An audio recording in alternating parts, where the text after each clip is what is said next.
Kalau Anda punya masalah dalam hidup, kata Allah, jangan mengeluh. Ayo minta solusi kepada Allah. Pertama, terima dengan sabar. Menerima dengan sabar memberikan ketentraman pada jiwa. Minimal jiwa tenang dulu walaupun solusi belum datang. Jiwa yang gelisah hanya akan menghadirkan keresahan dan sikap yang tidak penting, sehingga melahirkan hal-hal yang tidak kondusif. Nah, kata Quran, sabar dulu, terima. Ini ujian. Tidak mungkin Allah menguji seseorang yang tidak sanggup menerimanya. Kaidahnya mengatakan, la yukallifullahu nafsan illa wus'aha. Allah hanya akan menguji seorang hamba kalau dia sanggup menerimanya. Kalau Anda sekarang bawa masalah yang sangat besar, itu hanya Anda yang sanggup, yang lain tidak.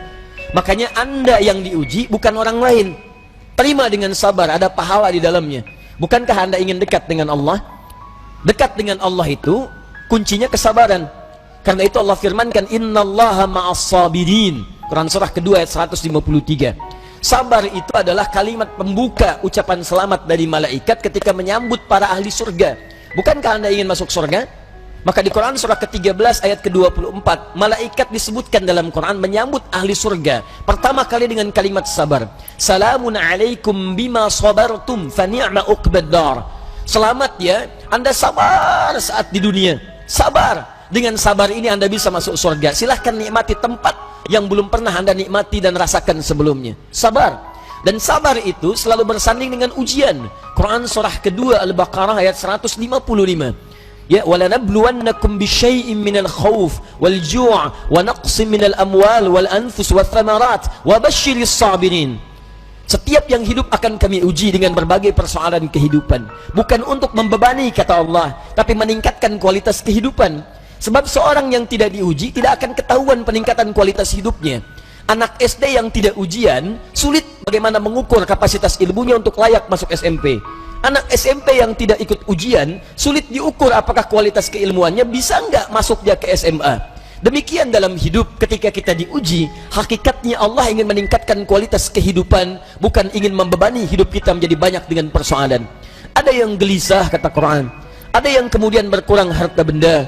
Ada yang makanannya kemudian belum didapati. Ada yang sakit sampai dengan wafat. Ada yang proyeknya mungkin diambil oleh orang lain.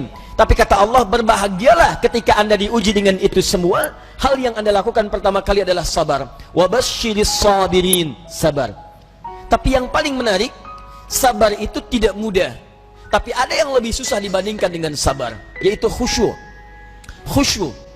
Karena itu ketika Allah menyandingkan sabar dengan khusyuk, wasta'inu bis sabri was salah.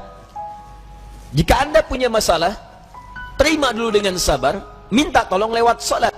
Tapi salat tidak mudah, illa 'alal khashi'in, kecuali bagi orang khusyuk.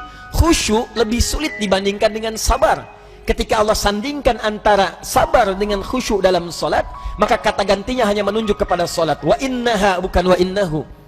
Ha, dhamirnya muannats. Salat ujungnya tak marbutah, menunjuk pada muannats. Maka kata Allah, menunaikan salat dengan khusyuk itu lebih sulit dibandingkan sabar, sekedar sabar menerima ujian. Kenapa? Dalam sabar kita masih bisa mengingat sesuatu yang ingin kita ingat.